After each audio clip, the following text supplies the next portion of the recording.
Зулын 25 буюу Богд ламын их түүчийн өдөр мэгзэн уншаарай гэж олон дээдсүүд бидний өвөө эмээ их цагтдаг байсан.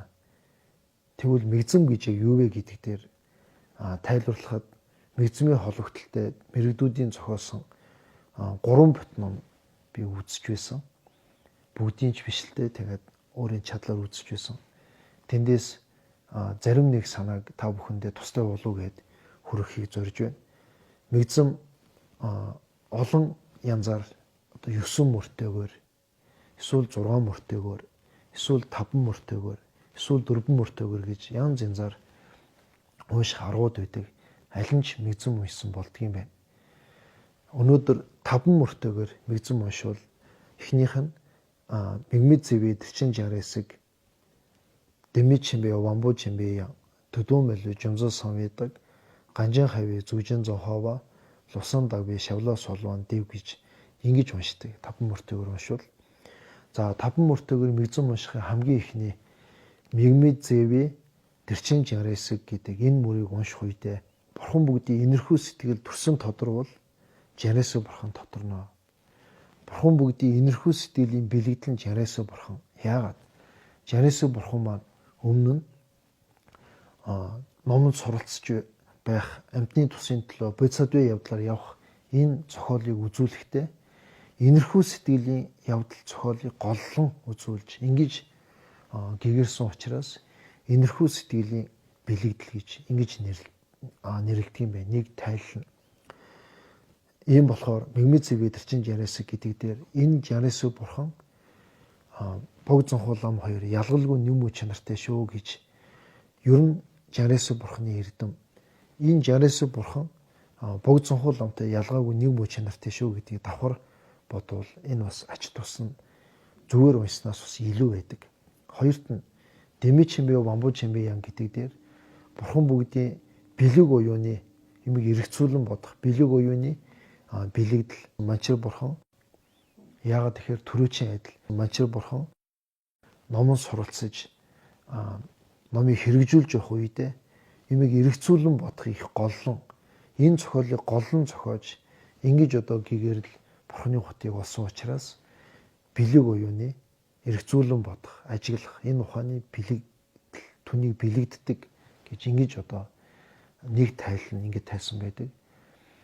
Дэмид чимбэ вамбу чимбэ энэ мөрийг хоёр томоор унших үед манчир бурхан гэдэг маань ийм мөн чанартай бэлэг уюуны бэлэгдэл болсон манчир бурхан Богд лам ялгалгүй нэм үе чанартай шүү гэж ингэж бодож хоёр томороо та уншаад үзээрэй.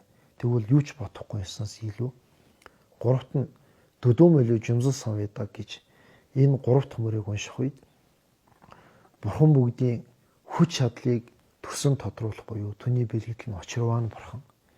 Очирван бурхан маань төрөөчийн адил номыг хэрэгжүүлж суралцж явах үедээ хүч чадал хүн сайн үйл хийхэд саад болж байгаа саад дотгорыг арилгах шаардлагатай нөхцөл нь бүрдэхэд хүч дутаад ивэл тэр бүгдэд одоо хүч чадал гэдгийг голлон одоо анхааран авч түүний үүднээс бодисодвын явдал тэргүүт нь ингэж одоо зохиолыг үзүүлсэн учраас бурхан бүгдийн хүч чадлын ингэ бэлэгдэл гэж ингэж одоо тайлсан нэг тайлна.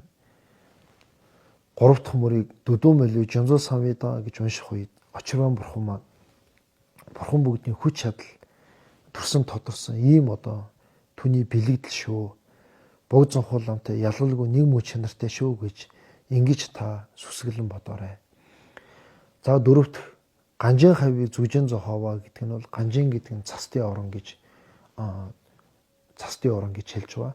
Тэгэхээр цастын орны мэрэгдүүдийн зүгжин гэдэг нь орон чимэг болсон зохова гэдэг нь Богд Зонхууламын лагшин мэндэлсэн газар сонгоны ам гэж тийм нэртэй газар байсан юм байна. Зонхоо гэж. Тэгээ зонхова гэдэг нь зонхоо гэж газар мэндэлсэн дээдэс учраас зонхова. Бид нар тэр нутагт мэндэлсэн болохоор тэр хүн дээр үеэс зарим лам нарын алдрыг хэлэхдээ янз бүрээр нэрлсэн байдаг нутгаар нэтэр. За тийм түүнтэй адил зонхоо гэж газар мэндэлсэн учраас зонхова гэж нэрлсэн гэж ингэж одоо багш нараа айлтдаг.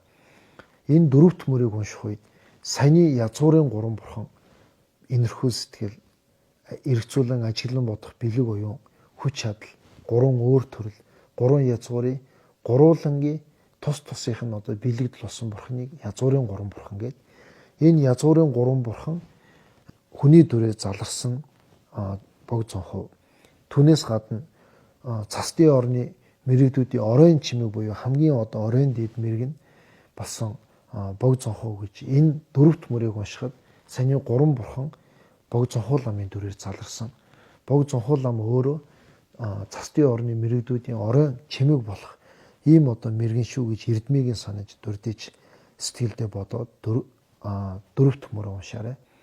5 дахь лусан давгын шавлаа солвон дэв гэдэг дээр лусан давга гэдэг бол бог зонхоо лам гэцүү сахил болгоход чожид өнөрийн чин багш нь алдар сахилын алдар лусан давга гэж ийм алдрыг хайрлсан. Лусан дав гэдэг нь алдрыг хэлж байгаа.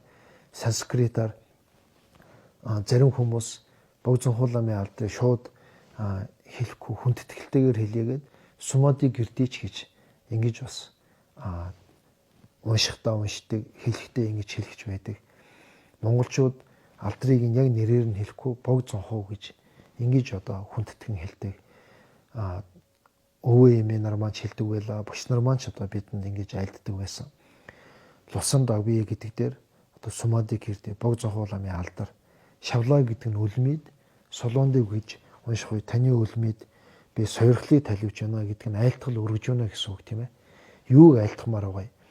Миний бие хэл сэтгэл явал одоо байгаагаас өөрчлөгдөхөр байна. Тийм болгож хайрл. Явал би одоо өөрийн ойр дотны хүмүүс, аав ээж ах トゥ эдгээр хүмүүс тос болохоор байна. Явал энэ хүмүүсийг өвчин, зовлон муу юмас ангижруулж өгөхөр байна. Намайг тийм болгож хайрл гэвэл надад тийм эрч хүчийг хайрлаач. Би одоо зарим хүнд уурж уцаарлаад байна. Эсвэл одоо би муу сэтгэл энэ хүчтэй байна. Энийг намжиж хайрл. Надад энэ бүгдийг эргцүүлэн бодож зөв шийдлэг олох бэлэг уюуныг хайрл. Мачиг бурханы мөн чанартай шүү дээ. Надад амьтныг инэрсэн энэрхүү сэтгэл улам одоо хүчтэй болгож хайрл. Жанэсэг бурханы одоо мөн чанартай шүү дээ. Ингэж одоо ойр дотны хүмүүстэй тус болоход би ингэж сайн үлийг бүтээхийн тулд би өөрөө бие ирүүл элдвийн барцас садаас ангид зорж байгаа хэрэг маань хордон бүтэх хэрэгтэй ийм байна. Энэ бүгдийг ивэж хайрл.